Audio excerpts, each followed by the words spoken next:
Good morning to all of you. चलिए हम लोग स्टार्ट कर जा रहे हैं। क्लास 9th का चैप्टर है 3 और चैप्टर का नाम है एटम्स एंड मोलिक्यूल्स और हम लोग का ये लेक्चर है 7। तो आपको ये बोलना चाहता हूँ, यदि आपको कहीं भी डाउट होता है तो नीचे मेरा नंबर दिया हुआ है, इस नंबर पे एट ए टाइम फ़ोन कीजिए। जब भी कभी आप स्टडी करते हैं, चाहे रात में स्टडी करते हैं या दिन में स्टडी करते हैं, एट ए टाइम फ़ोन कीजिए और अपने डाउट को क्लियर करने का कोशिश कीजिए। यदि आपको डाउट नहीं होती है, ये मेरी सौभाग्य की बात है। यदि डाउट होती है प्लीज़ और प्लीज़ आपसे मैं रिक्वेस्ट कर रहा हूँ, आप मुझे अवश्य फ़ोन करें। और यदि आप समझ नहीं पाते हमारे वीडियो में या मेरा कंसेप्ट आपको अच्छा नहीं लगता है, प्लीज़ आपसे मैं रिक्वेस्ट करना चाहता हूँ, आप हमें ये कमेंट करके बतलाइए कि सर मैं ऐसे समझ नहीं पा रहा हूँ। तो हो सकता है मैं अपने पढ़ाने का स्टाइल थोड़ा चेंज करूँ और नया मेथड से पढ़ाने का कोशिश करूँगा।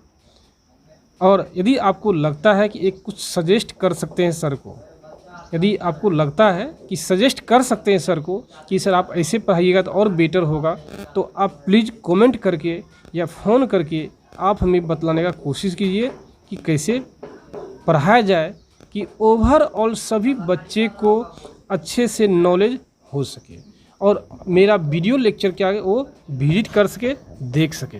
क्योंकि जब तक आप वीडियो लेक्चर को समझ नहीं पाएंगे तब तक आप श्योर है वीडियो देखेंगे नहीं। और चूँकि लॉकडाउन चल रही है, आप जानते भी हैं, और कब खुलेगी ये कहना मुश्किल है। जैसे संख्या बढ़ रही है कोरोना वायरस का, देखिए रे मरीजों की संख्या, उसके अनुसार मुझे लगती है दिसंबर तक तो नहीं खुलेगा। लेकिन यदि वैक्सीन आ जाती है, जैसे कोई बोल रहा है 15 अगस्त तक वैक्सीन आने की संभावना है, प्रोबेबिलिटी है, यदि आ जाती है वैक्सीन तो निश्चित तौर पे ये हम लोग के लिए और सभी के लिए क्या फ़ायदेमंद होगा और हम लोग क्लास में डिस्कशन कर सकते हैं। लेकिन देखिए अब क्या होता है कहना बहुत ही मुश्किल है, इसलिए हो या ना हो बाद की बात है। लेकिन आपका टाइम अभी लैप्स हो रहा है तो उस टाइम का यूटिलाइज़ कीजिए और प्लीज़ आपसे मैं रिक्वेस्ट कर रहा हूँ टाइमली आप पढ़िए और वीडियो को देखिए। यदि आपको अच्छा लगता है वीडियो, जरूर हमारे वीडियो को कमेंट कीजिए ताकि मैं एक नया हौसला के साथ पर डे आपके सामने में नया नया वीडियो सेंड करता रहूँ। और यदि आपको ख़राब लगता है प्लीज़ हमको बताइए कैसे पढ़ाया जाए आपको, ताकि आप समझ सके। क्योंकि मैं खुद एक टीचर नहीं, मैं आपको पढ़ाने की एक समझाने की कोशिश कर रहा हूँ, मैं सिखाने की कोशिश कर रहा हूँ आपको, आप कैसे सीख सकते हैं। ऐसा थोड़े मैं एक टीचर हूँ मैं पढ़ाऊँगा आपको, ऐसा कुछ नहीं है। मैं एक सिखाने का कोशिश कर रहा हूँ। यदि आपको कोई डाउट है प्लीज़ कॉल कीजिए। चलिए स्टार्ट करते हैं हम लोग लेक्चर को। देखिए आज हम लोग देखेंगे, पिछले लेक्चर में पढ़े थे हम लोग क्या, कंजर्वेशन ऑफ मास, और आज हम लोग देखेंगे क्या, कंजर्वेशन ऑफ मास पे जो भी क्वेश्चन दिया हुआ एनसीईआरटी में उस पर डिस्कशन करेंगे। चलिए क्वेश्चन में देखिए पहला दिया हुआ, इन ए रिएक्शन, किसी भी रिएक्शन में 5.3 gram of Na2CO3 reacted with 6 gram of ethanoic acid, the product were 2.2 gram of carbon dioxide, 0.2 gram of water and some sodium ethanoate. What is the expected weight of sodium ethanoate? तो sodium इथानोएट क्या हुआ, देखिए क्या होता है, देखिए कैसे बनता है। 5.3 gram of sodium carbonate, sodium carbonate लिया है Na2CO3, कितना ग्राम लिया है, 5.3 ग्राम लिया है, reacted with 6 gram ethanoic acid, इसको इथानोइक एसिड से, जिसका कि फार्मूला होता है CH3COOH होता है, इथानोइक एसिड, इसी बोलते हैं लोग क्या, इथानोइक एसिड हुआ। कितना ग्राम लिया, देखिए 6 ग्राम लिया है। The product were 2.2 gram of carbon dioxide, तो इससे दोनों जब रिएक्शन करता है सोडियम कार्बोनेट और इथानोइक एसिड, इसी बोलते हैं इथानोइक एसिड, तो ये बनता है कार्बन डाइऑक्साइड गैस। तो कार्बन डाइऑक्साइड गैस कितना बनता है, 2.2 ग्राम बनता है। और वाटर का फॉर्मेशन होता है, और वाटर कितना बनता है, 0.9 ग्राम बनता है। और क्या बनता है, सम सोडियम इथानोएट, सोडियम इथानोएट बनता है। तो सोडियम इथानोएट का फॉर्मूला देखिए क्या होता है, CH3COONA, इसको थोड़ा एक लैंग्वेज बराबर लिखते हैं, CH3COONA, यही क्या हुआ, सोडियम इथानोएट। क्या कहलाएगा? सोडियम इथानोएट, ये बोल रहा है। ध्यान रखिए, सोडियम इथानोएट का फॉर्मूला क्या है? CH3COONA होता है। अब बोला what is the expected weight of sodium ethanoate. Sodium ethanoate का वेट कितना होगा? मीन्स इसका वेट कितना होगा? मान लेते हैं x ग्राम। तो देखिए यहाँ लगाना है conservation of mass according to conservation of mass. क्या बोलता है बताइए? कंजर्वेशन ऑफ मास बोलता है जितना आपने रिएक्टेंट को लेके चला था, ये क्या कहलाता है? एरो में बताया भी था, एरो के पीछे वाला क्या कहलाता है? रिएक्टेंट कहलाता है। और ये क्या कहलाता है? प्रोडक्ट कहलाता है। क्या कहलाएगा? प्रोडक्ट। तो कंजर्वेशन ऑफ मास बोलता है कि आपने जितना लेके चला था रिएक्टेंट को आपने जितना लेके चला था, ठीक उतना ही मात्रा में क्या बन जाएगा? आपका प्रोडक्ट बन जाएगा। नहीं समझे? रिएक्टेंट कितना है? 5.3 ग्राम और 6 ग्राम। प्रोडक्ट भी ये दोनों के बराबर होना चाहिए। तो कंजर्वेशन में बोलता है मास ऑफ रिएक्टेंट क्या हो जाएगा? मास ऑफ प्रोडक्ट, ये जाएगा। तो मास ऑफ रिएक्टेंट क्या है? 5.3 ग्राम प्लस 6 ग्राम बराबर क्या हो जाएगा? कार्बन डाइऑक्साइड है 2.2 ग्राम, किसका है? CO2 का है। और क्या है? 0.9 ग्राम है वाटर का है। और प्लस x ग्राम मान लेते हैं किसका? सोडियम इथानोएट का। सोडियम इथानोएट का बनाते हैं। तो जोड़िए सब कितना आता है? ये 11.3 ग्राम हो जाएगा बराबर कितना? 2.2 प्लस 0.9 प्लस x मान लेते हैं। तो कितना होगा? 11.3 बराबर हो जाएगा कितना? 9 2 11.3.1 प्लस x हो जाएगा।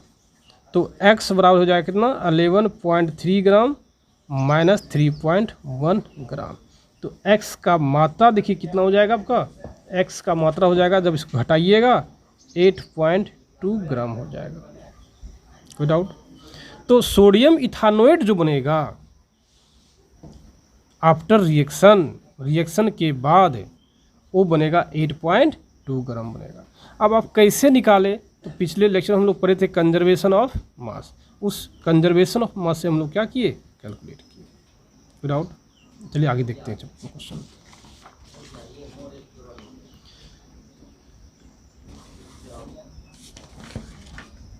चलिए एक क्वेश्चन को आप लोग पढ़िए, देखिए क्वेश्चन क्या दिया हुआ है।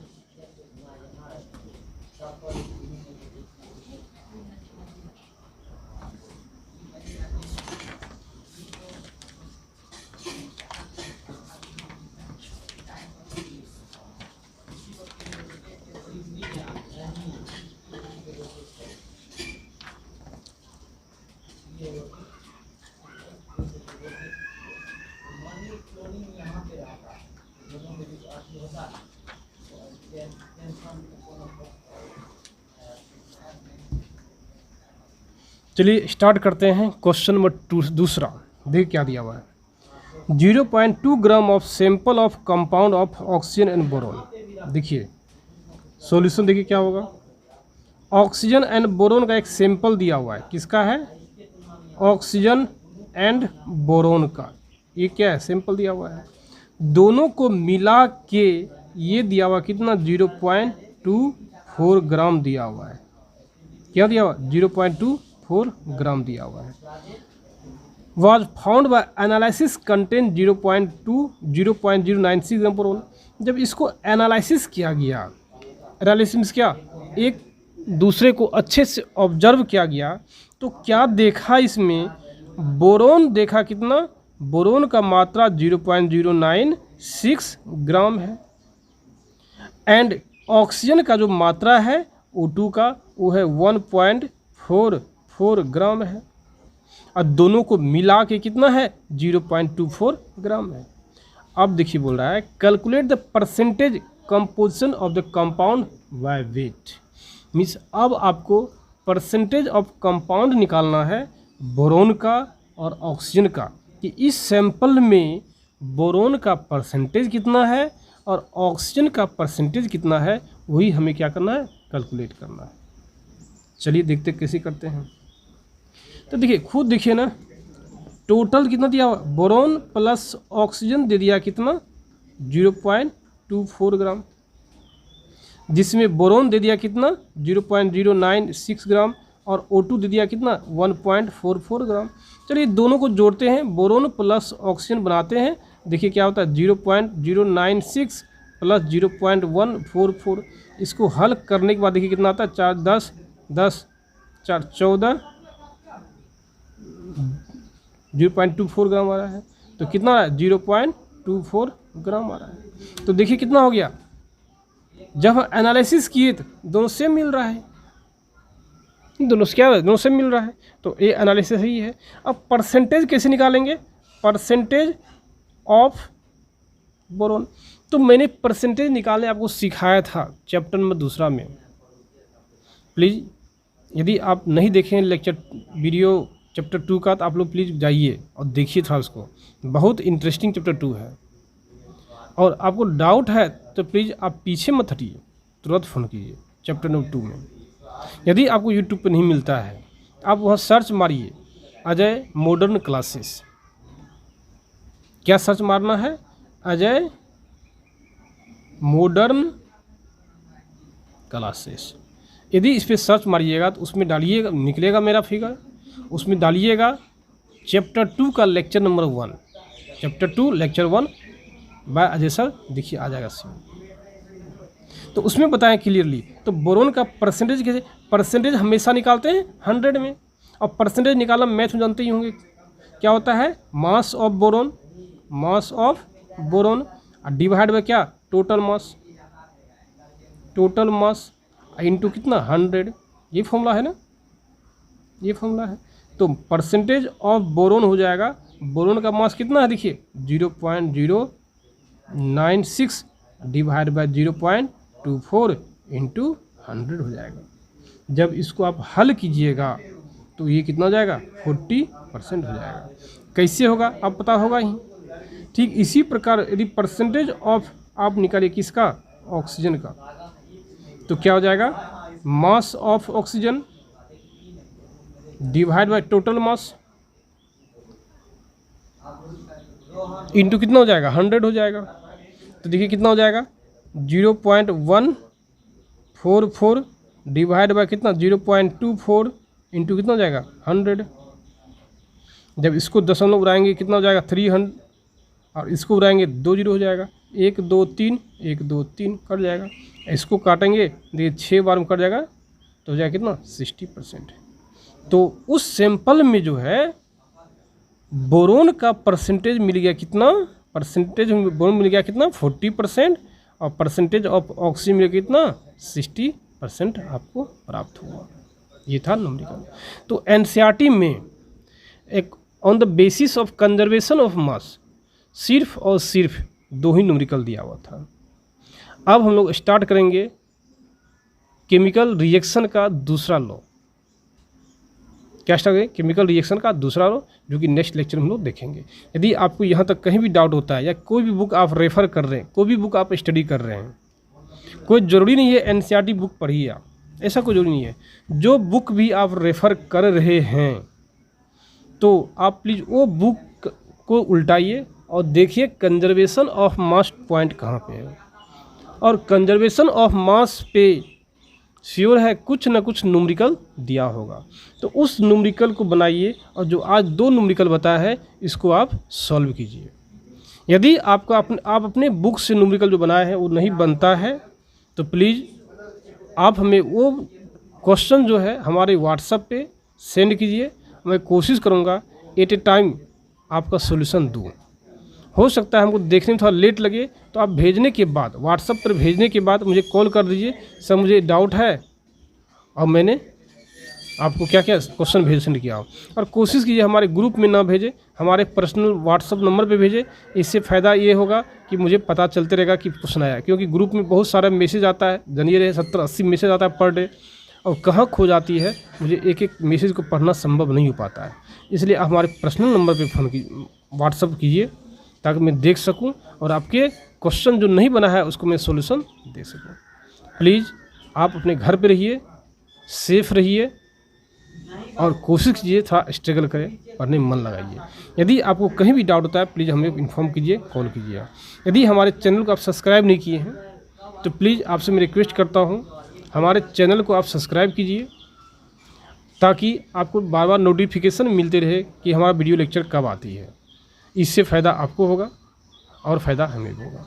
और यदि आपको अच्छा स्टडी लगता है, पढ़ाई में स्टाइल में अच्छा लगता है, प्लीज़ आप हमें कमेंट कीजिए कि सर मुझे अच्छा लगता है पढ़ाई, मैं ज़रूर कोशिश करूँगा और नए ढंग से नए तरीके से आपको पढ़ाने की कोशिश करूँगा। यदि अच्छा नहीं लगता है प्लीज़ वो भी कमेंट कीजिए ताकि फिर नया मेथड से बताऊँ। यदि आप सजेशन देना चाहते हैं तो प्लीज़ बेहिचक आप मुझे फ़ोन करके सजेशन दीजिए कि सर ऐसा पढ़ाइएगा तो ये होगा।